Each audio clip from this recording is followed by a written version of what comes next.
तीसरे एपिसोड की स्टार्टिंग में दिखाया जाता है कि जॉर्ज रिंग को सिल्वर कांच के पीछे रखकर जांच करता है क्योंकि वो कोई खतरा नहीं लेना चाहता। रिंग पर उन्हें लिखा मिलता है H22115।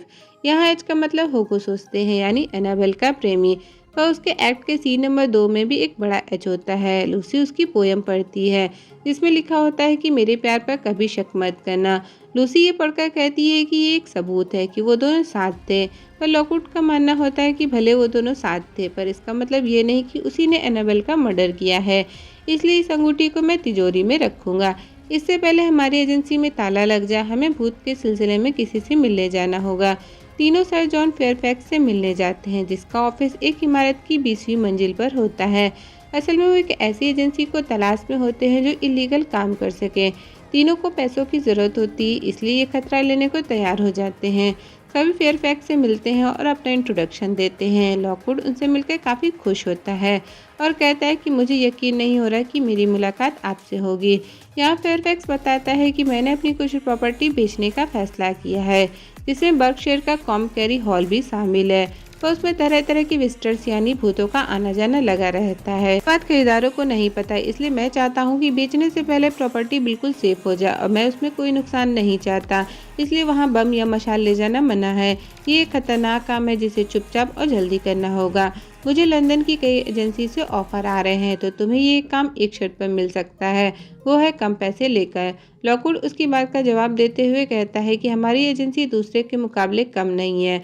आपको क्या लगता है फिट और रॉडवेल चुपचाप काम करेंगे? उनके छोटे से छोटे फैसले पर कमेटी राय लेती है, इसलिए एक हम ही ऐसे हैं जो वैसे काम कर सकते हैं जैसे आप चाहते हैं। फेयरफैक्स लॉकवुड की बातों से इम्प्रेस हो जाता है और कहता है कि ठीक है तो बताओ कितने में काम करोगे। लॉकवुड कहता है कि आप हमारा डीप्रेक का लोन भरिए, हम आपका घर सेव करते हैं।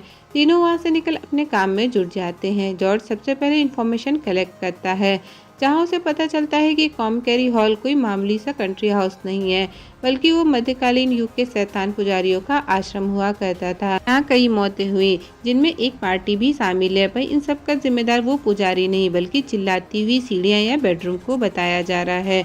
हमसे पहले कई एजेंसी गई जिसमें फुट्स की एक टीम भी शामिल है और उस टीम में केवल एक जिंदा बचा जिसका अभी तक कोई नामो निशान नहीं है। उन्हें पैसे की ज़रूरत होती है इसलिए कोई पीछे नहीं हटता। रात में इंस्पेक्टर बांस की कॉल आती है तो वो लूसी से पूछता है कि क्या तुमने लॉकवुड को बताया कि तुम जा रही हो? अगर नहीं बताया तो बता दो और जल्दी घर निकल जाओ। आज सुबह ही हुगो ब्लेक जेल से रिहा हुआ है क्योंकि उसके खिलाफ कोई सबूत नहीं था और मैं कल लॉकवुड से नए सुपरवाइजर के लिए बात करने आऊँगा। जिस पर लूसी बहाना बनाकर कहती है कि कल तो घर में पेस्ट कंट्रोल होगा इसलिए हम लोग घर पर नहीं रहेंगे। तो इंस्पेक्टर कहता है कि ठीक तो मैं परसों आऊँगा। फिर तीनों रेलवे स्टेशन पहुँचते हैं जहाँ उन्हें रिसीव करने फेयरफैक्स की असिस्टेंट एली आती है। घर में एंटर होते ही लूसी को कुछ आवाज़ सुनाई देती है और थोड़ा रुक जाती है। फेयरफैक्स उनका स्वागत करता है। जॉर्ज को मैप के अनुसार वहाँ कुछ गड़बड़ी लगती है।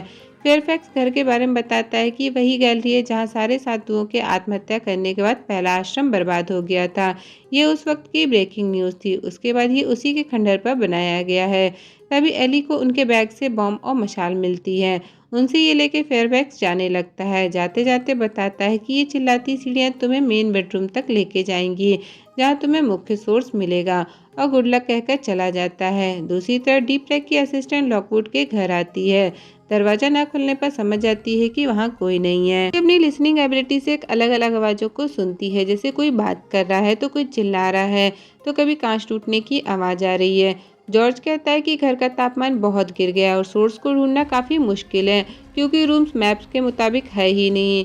यहाँ कोई चीज़ है जो छिपी हुई है। तभी लॉकवुड अपने साथ एक बॉम्ब लेके आता है जिसने उसने फेयरफैक्स से छुपा कर रखा था।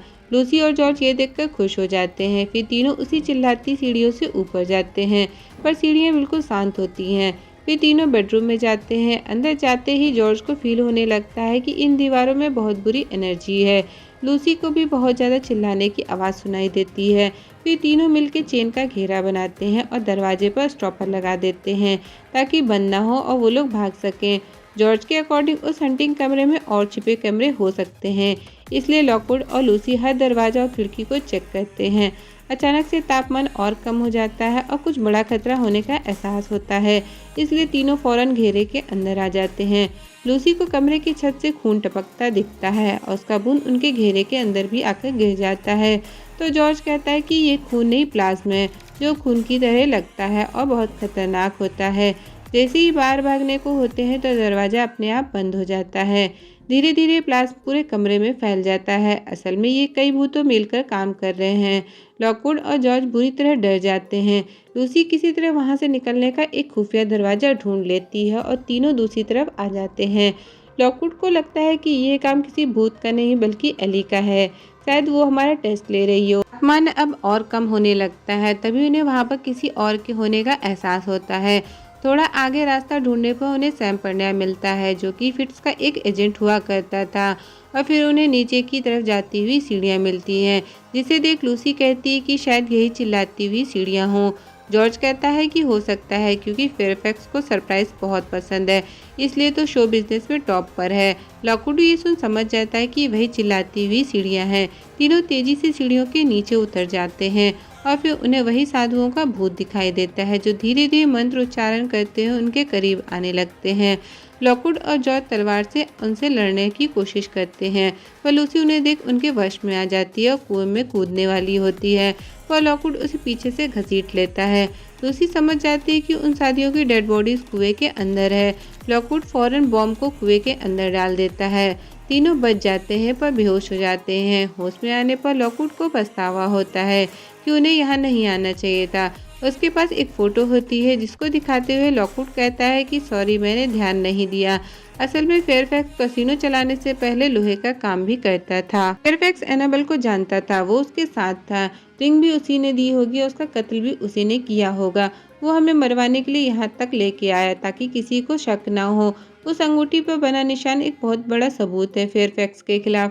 तीनों किसी तरह बेसमेंट से बाहर आकर भागने लगते हैं कि तभी फेयरफैक्स और एली उनके सामने गन लेकर खड़े हो जाते हैं।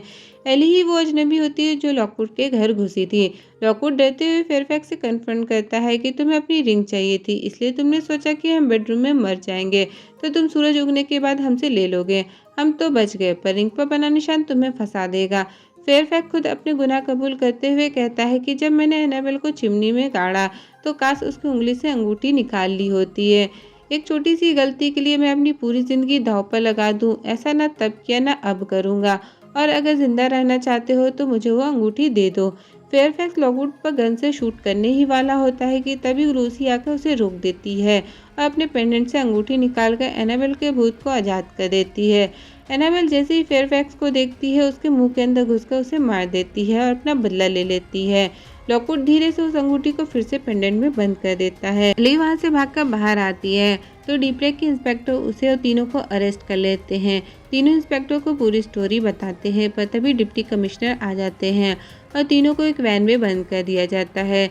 डिप्टी कमिश्नर और इंस्पेक्टर के बीच कुछ बातें होती हैं। फिर इंस्पेक्टर बताता है कि तुम्हें अरेस्ट नहीं किया जाएगा अगर तुमने इस नॉन डिस्क्लोजर एग्रीमेंट पर साइन कर दिया तो। तीनों को मजबूरी में साइन करना पड़ता है। जॉर्ज को शक होता है और कहता है कि इतनी सुबह कमिश्नर का आना और हमारा सारा सामान लेकर जाना कुछ तो है जो वो नहीं चाहते कि हम जाने। अगले दिन तीनों सैम पर्नेया के फ्यूनरल में जाते हैं, जहाँ उनकी मुलाकात फिनिलबी फिट्स से होती है, जो तीनों की काफ़ी तारीफ करती हैं और बताती हैं कि मेरी मॉम ने सबसे पहले कॉमगैरी हॉल की जांच की थी और केवल एक वकील वही बची थी। उनके साथ ही सैम ने काम किया था, इसलिए उसकी बॉडी को ढूंढने के लिए आप लोगों का शुक्रिया। आगे कहती हैं कि तुम तीनों बहुत काबिल हो। घर आने पर उन्हें न्यूज़ में पता चलता है कि फेयरफैक्स की मौत को उन लोगों ने नेचुरल बताया है। लॉकवुड का कहना होता है कि कॉमगैरी हॉल की न्यूज़ के लिए हमारा नाम अखबार के फ्रंट पेज में होना चाहिए। तो वहीं लूसी कहती है कि हम जिंदा बच गए, यही बहुत है। जॉर्ज घटनास्थल से फेयरफैक्स का चश्मा ले आता है, उसे चेक करता है कि इस पर ये निशान क्यों बना है। लूसी कहती है कि मुझे अभी भी ऐसा फील हो रहा है जैसे कि एनाबेल जिंदा हो।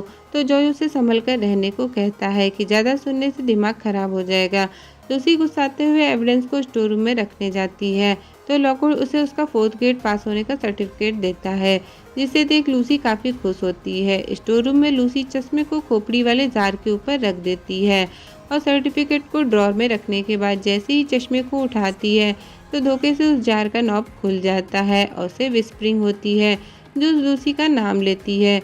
ऊपर लॉकवुड और जॉर्ज लूसी की तारीफ करते हैं। तभी अचानक नीचे से उन्हें आवाज़ आती है, जिससे दोनों सरप्राइज हो जाते हैं और नीचे लूसी को बेहोश दिखाया जाता है।